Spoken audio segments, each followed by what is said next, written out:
Nors Lietuvos Respublika auksinių monetų nekaldino, tačiau neoficialiai buvo nukaldinta viena ar dvi jubiliejinės 10 litų monetos auksinės kopijos. 1938 metais Spindulio bendrovės vadovai sugalvojo 10 litų monetos spaudais nukaldinti vieną auksinę monetą ir ją vardadienio proga įteikti Lietuvos prezidentui Antanui Smetonai.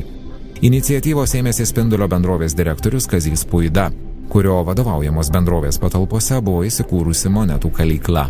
Pasinaudodamas tarnybinę padėtimi be mokesčių departamento leidimo, jis kalykloje bandė nukaldinti auksinę monetą. Ta įvykį matė kalyklos prižiūrėtojas. Tačiau pats bendrovės direktorius tvirtino, kad bandymas nepavyko ir ruošinys buvo sulydytas.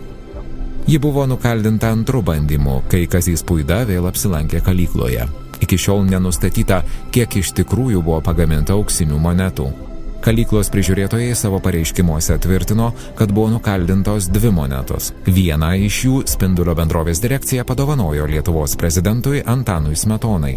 Šiuo metu moneta saugoma Jungtinėse Amerikos valstijose, Amerikos lietuvių katalikų archyvo Alka muziejuje Putname.